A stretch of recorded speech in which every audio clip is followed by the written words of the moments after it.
Today on WTF, Scott and I are going to take a traditional Asian ingredient and show you how to use it in a modern way. We're going to look at kudzu root starch and two interpretations of traditional Kudzu Mochi.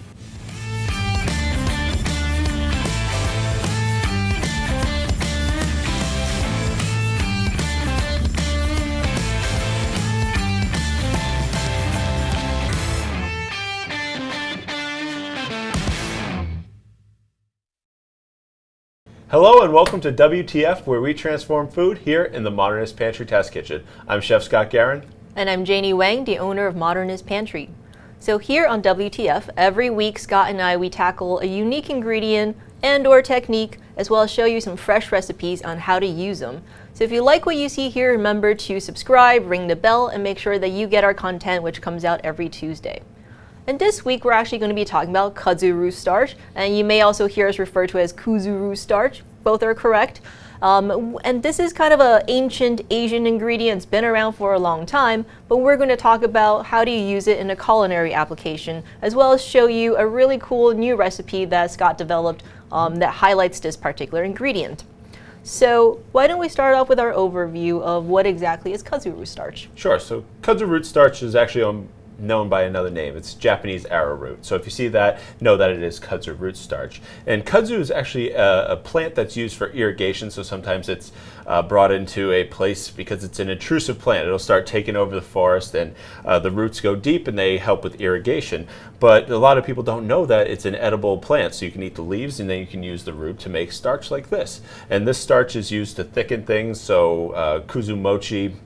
It's not like traditional mochi where it's a pounded, glutinous rice. This is a softer, it's still chewy, but it's a softer type of mochi that you get, and it's usually in like almost little dumpling style forms. And what we're going to do today is kind of like an alternative to tofu, where we add a little bit of agar to it, and we're making it out of oat milk. Oh, well, that sounds really exciting, and this already looks great. Just one point of clarification in case anyone out there is like, I have arrowroot starch. Is it the same as arrowroot starch or no? No, it is not the same. Japanese arrowroot is just the name that was given to it because it kind of worked like it, but they're not interchangeable. They do, they both thicken, but they work in different ways. So if you just have arrowroot, I wouldn't suggest trying to do this because it's not going to work the same. Yeah. Okay. Just if you have it, don't substitute out. You still need a good kudzu root starch. And before we jump into the demo, I know that if someone's looking online for this particular product, they're going to see a few different variations. Some of them are going to be brown and some of them are going to be white like ours. Yeah. What is the difference between like the brown powder and the white powder? So the brown powder is a less refined version of kudzu root starch. This is like a pure starch. You can see how beautiful white it is.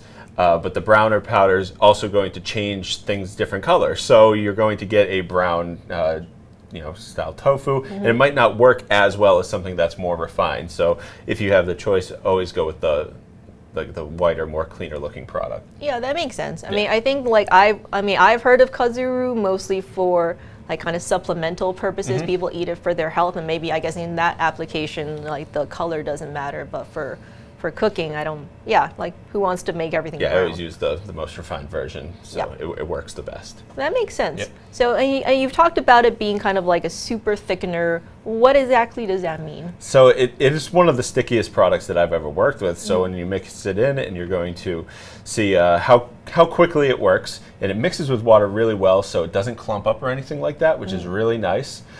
So soon after I put it into the pan, it's going to thicken very quickly, and it'll be a nice, almost a sticky product. Like you'll see, I'll be able to pull it and stretch it out of here, and that's what helps with that kind of chewiness with our, Kudzumochi. Okay, and because we have a lot of customers, they have different types of allergies. Some people don't want to stay away from cornstarch, tapioca starch, etc. Do you think kudzu root starch could be an alternative in those applications to stand in for corn and other? It absolutely could be. You'd have to gauge the quantity because you can't go one for one. This, 1 tablespoon of kudzu root starch and 1 tablespoon of cornstarch are going to do completely different things to your recipes. So I would suggest starting lower and just playing with it. Get to know the product before you just start adding it in, because you could end up with something that's a bit too sticky or a bit too thickened. So I would definitely play around with it. I don't know the if there even is a perfect conversion rate between the two of them, but I would suggest starting lower and working your way up to where you want your recipe. Okay, and if you do want to use it, like what is low looking like in this scenario? So anywhere from about 2 to 12% is a good usage range for kudzu root starch. Start at 2. You can even start at 1% depending on what you're doing. If you're just trying to thicken slightly, start around 1 to 2%, but going all the way up to 12 is where you're going to end up with something like what we're making today, a really thickened product that's going to have that texture. Right. Okay. So I know that you have prepped a couple of things. The Kudzu Mochi. What is Kudzu Mochi? So Kudzu Mochi is just one of the most popular recipes that's made with kudzu root starch, and you can see here, it's able to be sliced. It really, to me, feels like a tofu. So this is a traditional dish that we made, and we'll talk about that in just a little bit, but it's just a few ingredients that are added to it to help, enhance the flavor, because it's a very mild, almost flavorless product, similar to a tofu. Right. But adding those two ingredients really makes it bright. It makes it exceptional. And we should actually get into making it, because then we can get into a little bit more, and you can have a taste of our more refined modern version of it. Okay, I'm excited. Perfect. Let's go for it.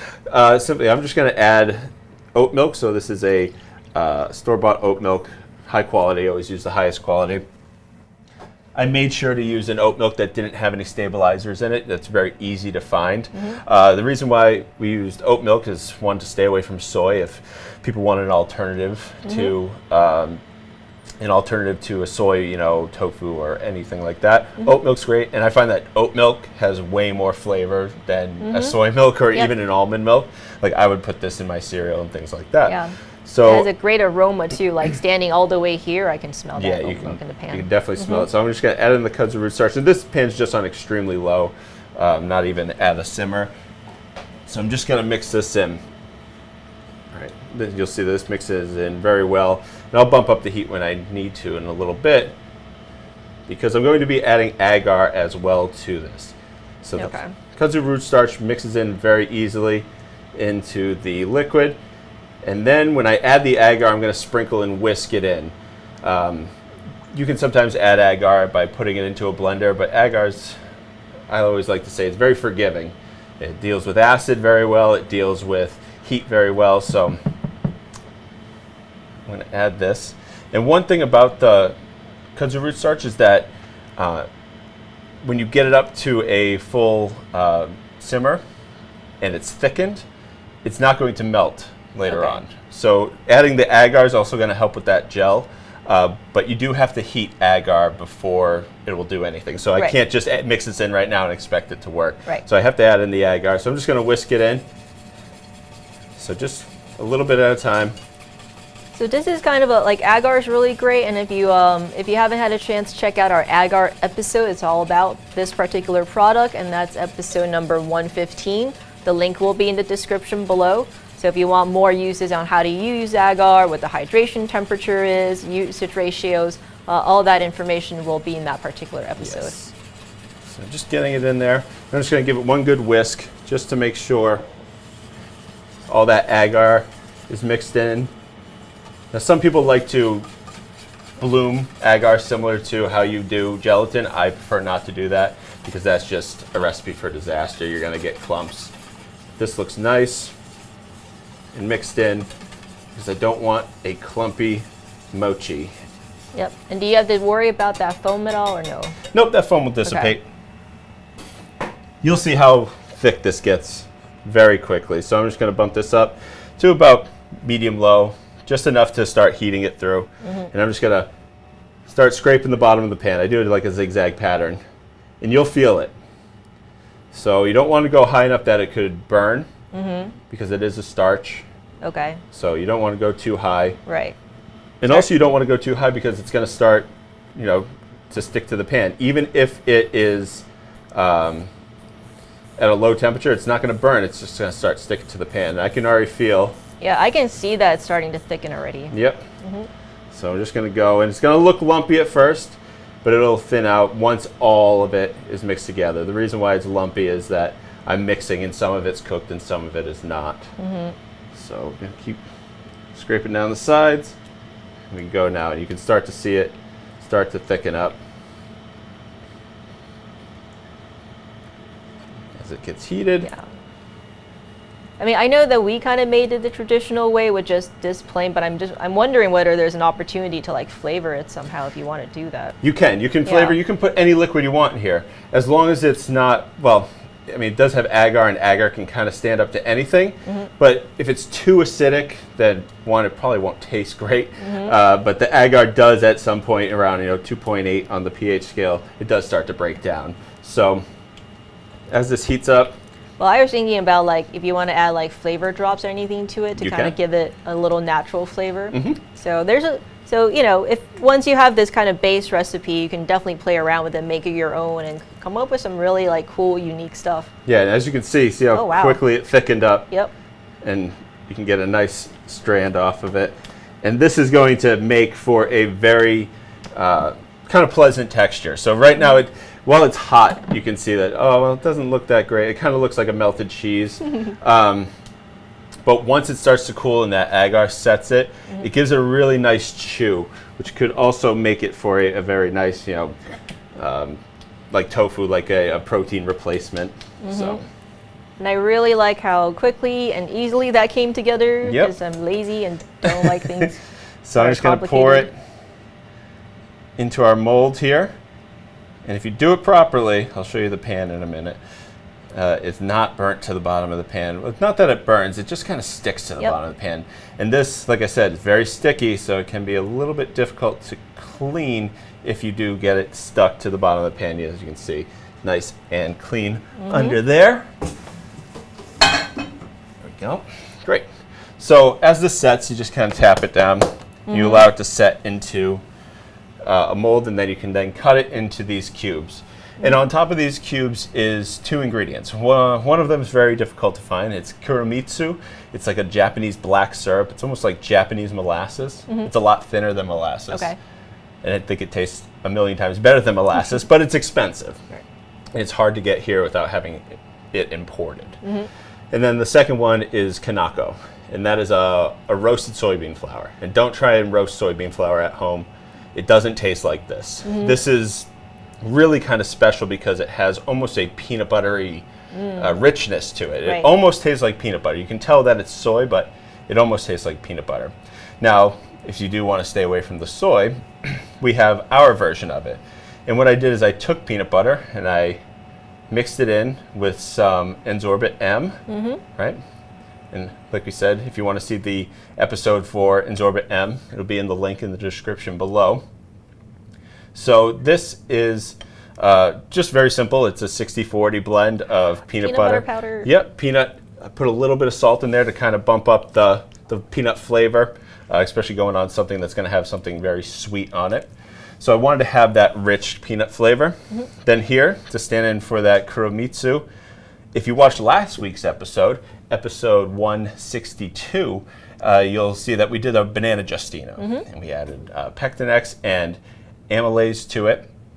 And I took that pure juice of banana and I reduced it down. So I didn't put any rum or anything in this. So this is pure banana syrup that I made here.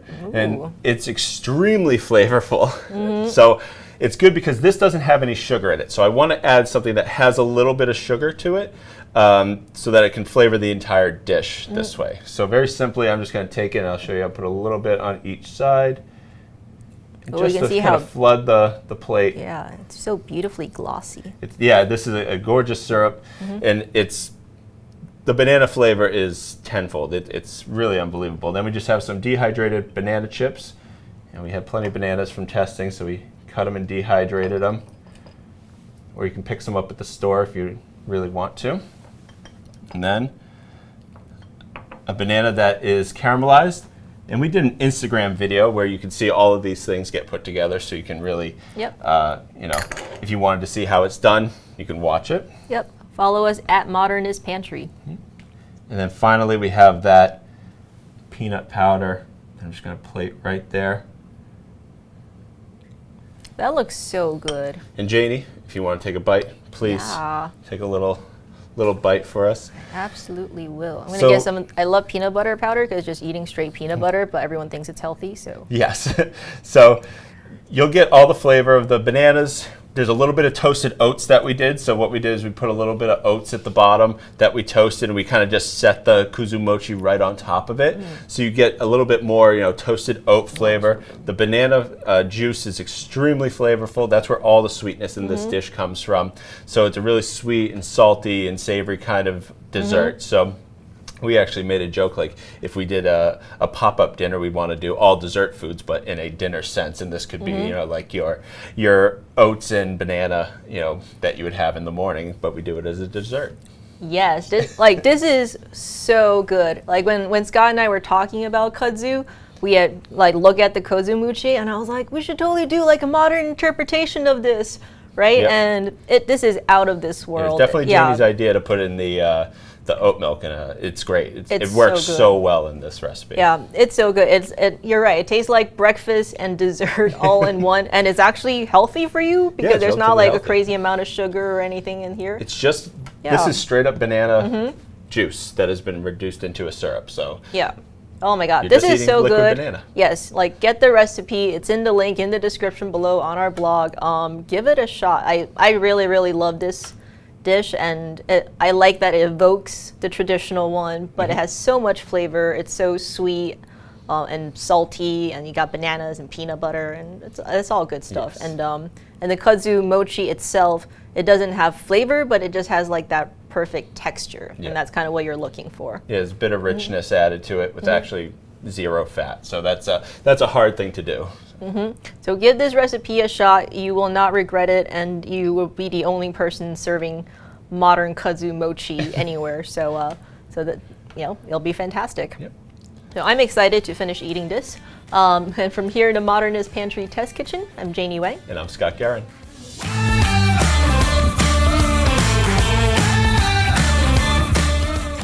Thank you so much for watching. If you haven't already, like, comment, and subscribe. And turn that bell on because it notifies you when we drop a new video. If you like any of today's recipes, go to blog.modernistpantry.com. There you'll find recipes, Ask a Chefs, and tips and tricks, and more.